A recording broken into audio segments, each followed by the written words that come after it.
Letter to the Dark Place. Wednesday, 24th of June, 2015. Caitlin Morin. Is it possible to articulate the depths of your feelings to a total stranger? In this extract from our Penguin book, Dear Stranger, published 2nd of July, legendary writer Caitlin Morin writes a letter to the dark place.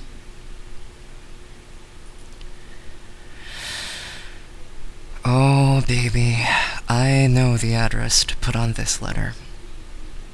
It is to the dark place, and I know it because I have been there. I have walked down the gloomy, empty roads at 4 p.m. in January to that disused warehouse with no windows and walked around that room. I have slumped on that floor.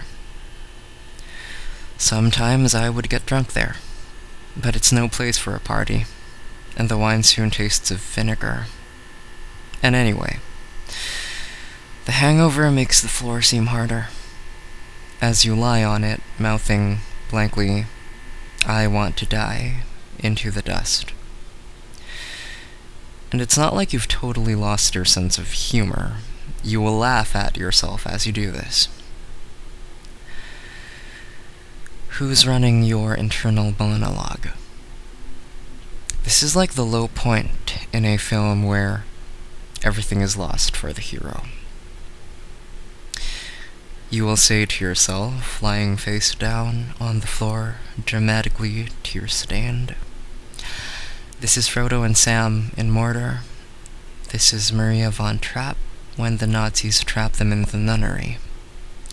I am the Ghostbusters, just as the Stay Puft Marshmallow Man stamps on that church. A giant Stay Puft Marshmallow Man is stamping all over my cathedral right now. My cathedral is squashed." So this is good. You're still on speaking terms with yourself. You're trying to make you laugh. You're trying to make yourself aware of other people who have been in bad places and then got out of them again. You're looking for inspiration. You're doing the right thing. Because this is the most important thing when you're in the dark place, to be aware of how you are talking to yourself. What is the voice in your head? Who is it? Who's running your internal monologue? Are you still echoing things your parents said to you, or someone at school, or a cruel lover? Are the things other people said to you years ago, decades ago, still butting in on your conversation with you? Here's a good way to tell if the voice in your head isn't 100% you. Are you polite to yourself? Are you kind? The key to good relationships, studies have found, is to say 5 positive things for every negative or critical thing. This is how harmonious spouses stay together, how good working partnerships thrive. 5 compliments for every "but could we just," or "I don't like it when." And what I have learned is that you must not treat yourself any less courteously than you would a loved one or a teammate. You cannot spend days bitching at yourself saying, "You are worthless. You said a stupid thing. You always make these same mistakes, and your knees are fat." Indeed, the mistake you keep making is to have fat knees. You are a terminally fat-kneed clown.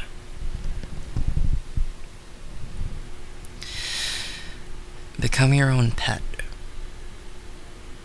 You would not stay silent if you saw someone being so repeatedly vile to someone else. If someone spoke to your brother or sister like this, you would fight them. You would ride into battle on a horse against them. And yet, look at all the things you are saying to you. The unkind whispers as you dress or sit on the bus. You are so rude to yourself. No wonder you have ended up here, alone in this warehouse, at an impasse with yourself. Once again. So here's how you get out of that room. You must treat yourself as a loved one, or a teammate, or pet. Imagine how you would treat a pet. How you talk to it in a gentle voice, make sure it's warm, delight in giving it treats or taking it for a walk. Become your own pet. Choose what you would be. Select your daemon. It's a delightful hobby to have, being your own pet. For many years now, I have been a small, charismatic dachshund called Eric. I love Eric. I can be unabashed in my love of Eric, his stumpy legs, his gleeful leaping. Oh, I treat Eric so well. I make sure I walk Eric every day, for I have found he gets morose if he's cooped up. He needs an hour of fresh air, regardless of the weather. He needs to look up at the sky and have his heart race when birds fly overhead.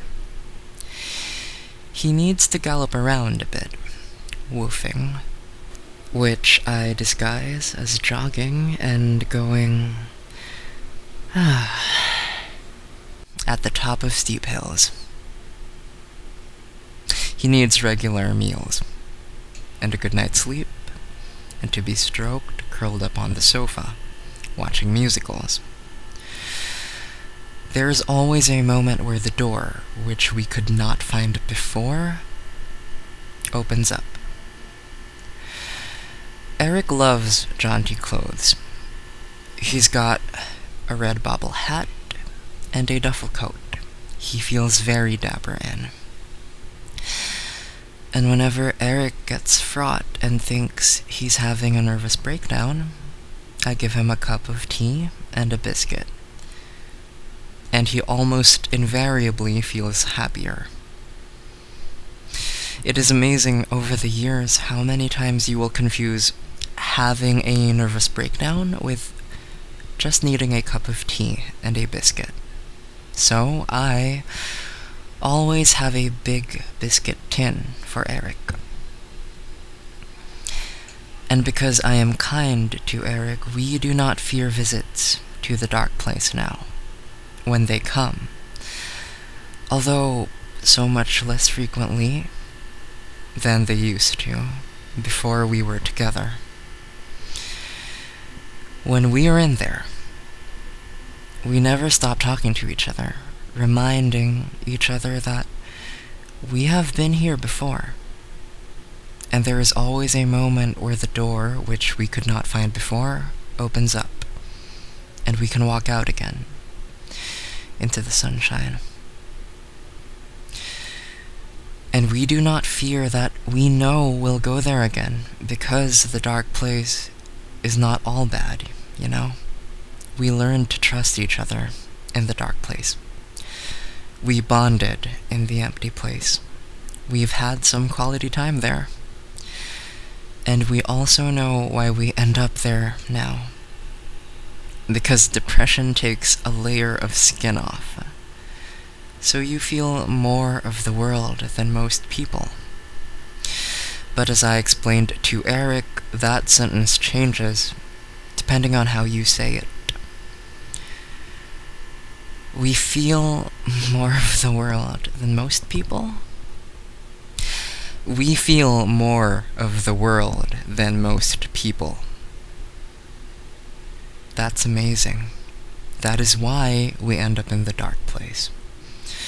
But it is also why we cry with joy when we listen to David Bowie, and are obsessed with the moon, and can stare at the redness of cherry juice on our fingers, and imagine whole world that is cherry juice red, with stained glass trees and frosted crimson grass, and tiny bright birds that fly out of scarlet oyster shells.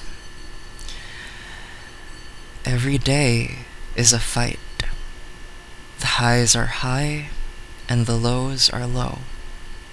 You are rarely lukewarm. But you and Eric, you are witnesses together. You are not alone.